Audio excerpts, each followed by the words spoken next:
Calorosas saudações, e se o Pedro Nuno Santos pede ao Passos Coelho para votar no PS, eu também posso pedir para meterem like neste vídeo e subscreverem o canal. Portanto, meus amigos, é só deixarem gosto, clicarem aí e subscrevam o canal caso ainda não o tenham feito, para chegarmos aos 70 mil subscritores, cada vez mais próximos. Bom, enfim, espero eu que não, futuro Primeiro-Ministro de Portugal, esperemos que seja outra pessoa que também usa barba, mas que não ele, Pedro Nuno Santos veio dizer que estava à espera do voto de Pedro Passos Coelho no Partido Socialista. Eu sei que isto parece clickbait, a sério, compreendo mesmo quem veja, clickbait. A verdade é que não é. Ele teve mesmo a audácia de dizer isto. Há uns risos, mas ele não se riu. Portanto, vamos ver.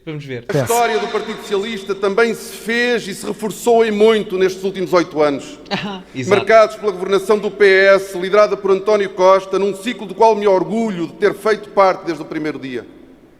António Costa cunhou em 2015 a expressão virar a página da austeridade para qualificar a mudança de política face à governação de 4 anos de direita. Primeiro, a governação de 4 anos de Pedro Passos Coelho não se pode dizer que foi propriamente uma governação de direita, porque a governação de Passos Coelho esteve inerentemente impedida de ser uma governação daquilo que o Passos Coelho queria que ela fosse, porque quem mandava no país não era propriamente o PSD. Era a Troika, a realidade é essa. E como devem imaginar, eu não tenho vantagem nenhuma em defender o PSD neste preciso momento da minha vida. Mas a realidade é essa. A partir do momento em que a Troika mas concede um empréstimo de 76 mil milhões de euros em Portugal, quem é que acham que vai governar? É a mesma coisa com filhos adolescentes. Os filhos adolescentes já têm autonomia para fazer muita coisa sozinhos. É a realidade. Agora, se esses mesmos filhos adolescentes podem fazer tudo o que querem, não podem. Sabem porquê? Porque o dinheiro é emprestado pelos papás. Portanto, o nosso papá não deixava fazer aquilo que nós queríamos, em termos da política da direita. E já agora, dizer que se virou a página da austeridade, eu espero bem que ele tenha noção do quão ridículo isto é. Porque nós hoje, 2024, pagamos mais impostos em percentagem do PIB do que se pagava na altura da Troika, quando nos emprestaram quase 80 mil milhões de euros. Enfim. Mas o PS, sob a sua liderança, não virou apenas a página da austeridade. Escreveu sim um capítulo novo e inteiro da nossa democracia. Um capítulo de recuperação de rendimentos e crescimento dos salários, de aposta nos serviços públicos e de reforço do Estado Social.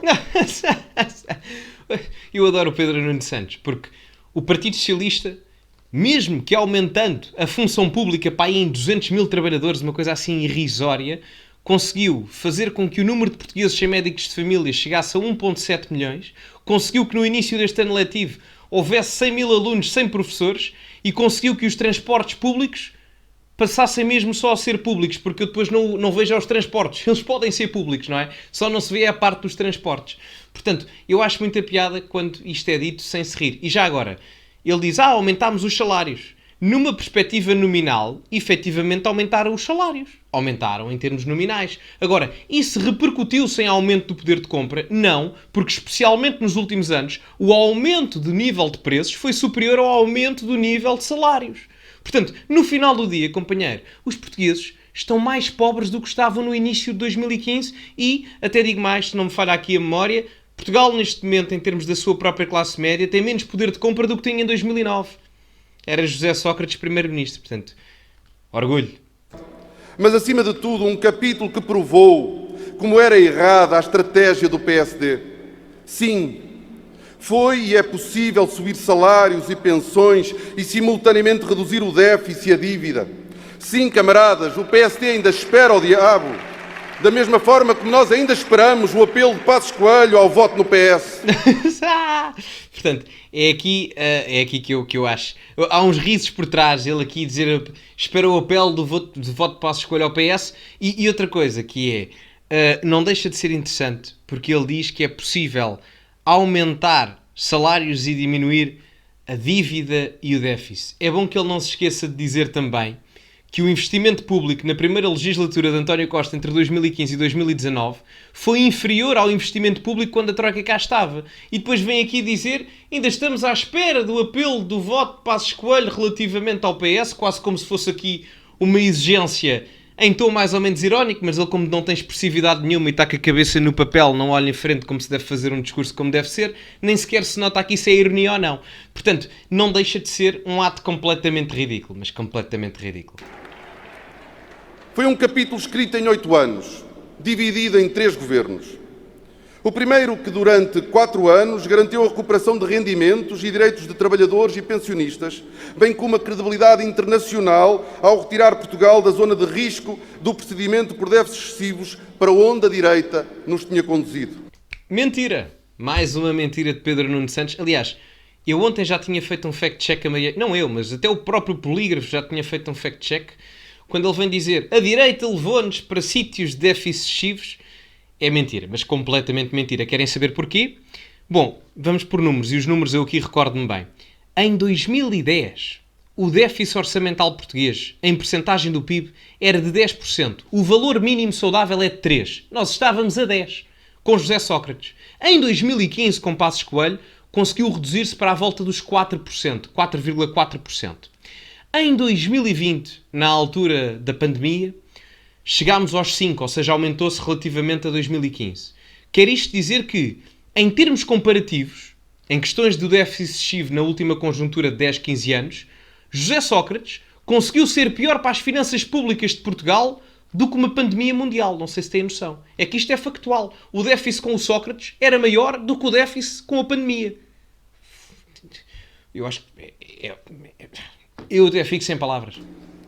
Um segundo governo que durante pouco mais de 2 anos gerou com reconhecida competência a pandemia da Covid-19 e que foi determinante para a existência do PRR à escala europeia.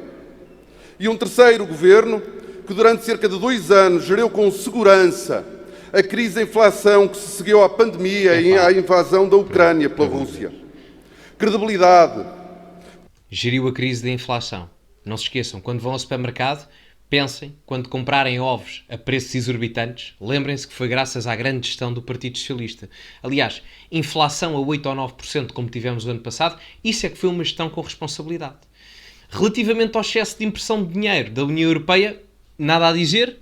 Nada a dizer, obviamente. Não convém, não é? Está tudo dependente dos subsídios que vêm de Bruxelas, ninguém abre a boca, ninguém abre o pio.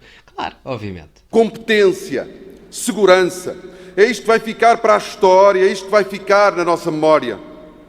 Não vou falar de um país que não temos, mas sim de factos sobre a nossa governação.